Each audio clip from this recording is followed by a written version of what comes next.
આકાશવાણી સમાચાર યશવી મહેતા વાંચે છે. સૌપ્રથમ મુખ્ય સમાચાર. લોકસભાની ચૂંટણીના પરિણામો બાદ હવે સરકાર રચવાની દિશામાં ચક્રો ગતિમાન. એનડીએ સતત ત્રીજી વાર સરકાર રચવા સજ્જ.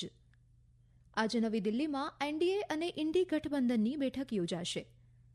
વિધાનસભા ચૂંટણીમાં પરાજય બાદ ઓડિશાના મુખ્યમંત્રી નવીન પટનાયકે રાજ્યપાલને રાજીનામું આપ્યું. આગામી 5 દિવસ માટે ઉત્તર પશ્ચિમ ભારતના રાજ્યમાં ગાજવીજ સાથે વરસાદની હવામાન ખાતાની આગાહી.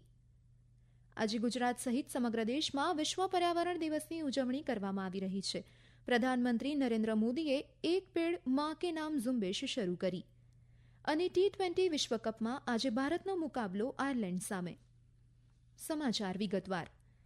લોકસભા ચૂંટણીના પરિણામો જાહેર થયા બાદ રાજકીય પક્ષોએ સરકાર રચવાની દિશામાં ચક્રો ગતિમાન કરી દીધા છે. ભાજપની આગેવાની હેઠળ એનડીએ 292 બેઠક સાથે સંપૂર્ણ બહુમતી મેળવી છે. ભાજપને 240, ટીડીપીને 16 અને જેડીયુને 12 બેઠકો મળી છે. તો કોંગ્રેસની આગેવાની હેઠળના ઇન્ડી ગઠબંધનને 233 બેઠકો મળી છે.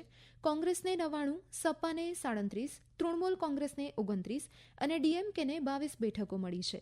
પ્રધાનમંત્રી નરેન્દ્ર મોદીના વડપણ હેઠળ સતત ત્રીજી વાર સરકાર રચવા માટે ભાવિ પગલાં નક્કી કરવા આજે નવી દિલ્હીમાં એનડીએના સાથી પક્ષોની બેઠક યોજાશે.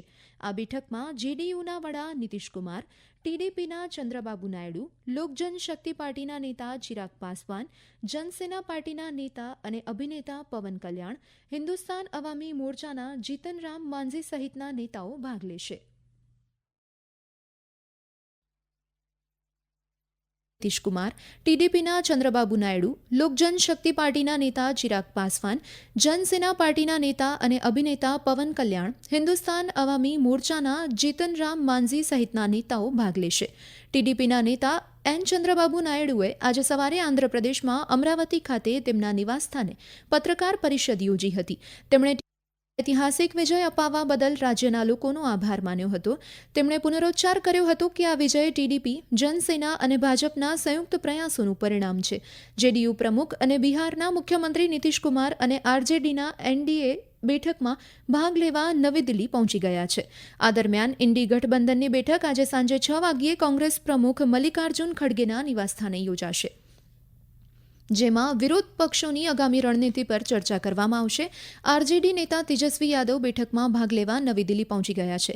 ગઈકાલે જાહેર થયેલા લોકસભા ચૂંટણી પરિણામોમાં અગ્રણી વિજેતા ઉમેદવારોમાં પ્રધાનમંત્રી અને ભાજપના નેતા નરેન્દ્ર મોદી વારાણસી, કેન્દ્રીય મંત્રી અમિત શાહ ગાંધીનગરથી, ઓમ બિરલા કોટાથી, અર્જુન રામ મેઘવાલ બિકાનેર, ગજેન્દ્રસિંહ શેખાવત જોધપુર, જ્યોતિરાદિત્ય સિંધિયા ગુના, સપા નેતા ડિમ્પલ યાદવ મૈનપુરી અને ટીએમસીના શત્રુઘ્ન સિંહા આસનલનો સમાવેશ થાય છે. પરાજિત અગ્રણી ઉમેદવારમાં ભાજપના નેતા અને કેન્દ્રીય મંત્રી અર્જુન મુંડા ખૂંટી, સ્મૃતિ ઈરાની અમેઠી, નેશનલ કોન્ફરન્સ નેતા ઉમર અબ્દુલ્લા બારામુલ્લા અને પીડીપી નેતા મહેબૂબા મુફ્તી અનંતનાગનો સમાવેશ થાય છે. ભાજપે 5 રાજ્યમાં તમામ લોકસભા બેઠક કબજે કરી છે, જેમાં દિલ્હીની 7, ઉત્તરાખંડની 5, મધ્યપ્રદેશ અને હિમાચલ પ્રદેશની 4 અને ત્રિપુરાની 2 બેઠકનો સમાવેશ થાય છે. જોકે સૌથી વધુ 80 બેઠક ધરાવતા ઉત્તર પ્રદેશમાં એનડીએને ફટકો પડ્યો છે. ભાજપને 33 જ્યારે સમાજવાદી પાર્ટીને 37, કોંગ્રેસને 6 અને રાષ્ટ્રીય લોકદળને 2 બેઠક મળી છે. વારાણસી બેઠક પરથી પ્રધાનમંત્રી અને ભાજપના વરિષ્ઠ નેતા નરેન્દ્ર મોદી કોંગ્રેસના અજય રાય સામે 1,52,000 મતથી જીત્યા છે. તો કોંગ્રેસના નેતા રાહુલ ગાંધીએ વાયનાડ બેઠક પર 3,64,000 અને રાયબરેલી બેઠક પર 3,90,000 મતોથી વિજય મેળવ્યો. ભાજપના અન્ય નેતા મેનકા ગાંધી પણ સુલતાનપુર બેઠક પર સપાના રામભુવાલ નિષાદ સામે 43,000 મતોથી હારી ગયા છે. પ્રધાનમંત્રી નરેન્દ્ર મોદીના નેતૃત્વમાં આજે નવી દિલ્હીમાં તેમના નિવાસસ્થાને કેન્દ્રીય મંત્રીમંડળની બેઠક ચાલી રહી છે, જેમાં કેન્દ્રીય મંત્રી અમિત શાહ, નીતિન ગડકરી અને રાજનાથસિંહ સહિતના મંત્રીઓ ભાગ લઈ રહ્યા છે. વૈશ્વિક નેતાઓએ પ્રધાનમંત્રી અને ભારતીય જનતા પાર્ટીને લોકસભા ચૂંટણીમાં સતત ત્રીજી વાર વિજય મેળવવા બદલ અભિનંદન પાઠવ્યા છે. ઇટાલી, મોરેશિયસ, ભૂતાન, નેપાળ, માલદીવ અને શ્રીલંકાના નેતાઓએ શ્રી મોદીને અભિનંદન પાઠવ્યા છે. આ સમાચાર આપ આકાશવાણી પરથી સાંભળી રહ્યા છો. આ સમાચાર આપ અમારી YouTube channel AIR news Gujarat પર પણ સાંભળી શકશો. વધુ સમાચાર માટે આપ અમારા ટ્વિટર હેન્ડલ AIR News_ABAD ને ફોલો કરી શકો છો. ઓડિશાના મુખ્યમંત્રી નવીન પટનાયકે આજે ભુવનેશ્વરમાં રાજભવનમાં રાજ્યપાલ રઘુબરદાસને પોતાનું રાજીનામું સુપરત કર્યું છે. રાજ્યમાં હાલમાં જ પૂર્ણ થયેલી વિધાનસભા ચૂંટણીમાં તેમના પક્ષ બીજુ જનતા દળની હાર બાદ તેમણે આ રાજીનામું આપ્યું છે. શ્રી પટનાયક ઓડિશાના સૌથી લાંબા સમય સુધી સેવા આપનાર મુખ્યમંત્રી છે.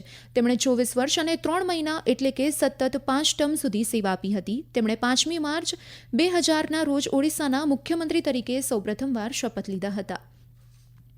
હવામાન વિભાગે આગામી 5 દિવસ માટે દેશના ઉત્તર પશ્ચિમ ભાગમાં વાવાઝોડા, વીજળી અને તોફાની પવન સાથે વરસાદની આગાહી કરી છે. તો બીજી તરફ ઉત્તર પશ્ચિમ અને પૂર્વ ભારતના કેટલાક ભાગોમાં ગરમી યથાવત રહેશે. હવામાન વિભાગે જણાવ્યું હતું કે વેસ્ટર્ન ડિસ્ટર્બન્સના કારણે જમ્મુ કાશ્મીર, લદ્દાખ, ગિલગિટ, બાલ્ટિસ્તાન, મુઝફ્ફરાબાદ, હિમાચલ પ્રદેશ, ઉત્તરાખંડ, પંજાબ, હરિયાણા, રાજસ્થાન અને ઉત્તર પ્રદેશમાં 40 કિલોમીટર પ્રતિ કલાકની ઝડપે પવન ફૂંકાશે. તો ચોમાસું આગામી 4 દિવસમાં દક્ષિણ પશ્ચિમના વિસ્તારમાં, મધ્ય અરબી સમુદ્રના, કર્ણાટકના, દક્ષિણ મહારાષ્ટ્રના કેટલાક વિસ્તાર તેમજ તેલંગાણા અને તટીય આંધ્રપ્રદેશના કેટલાક વિસ્તારમાં આગળ વધવાની સંભાવના છે.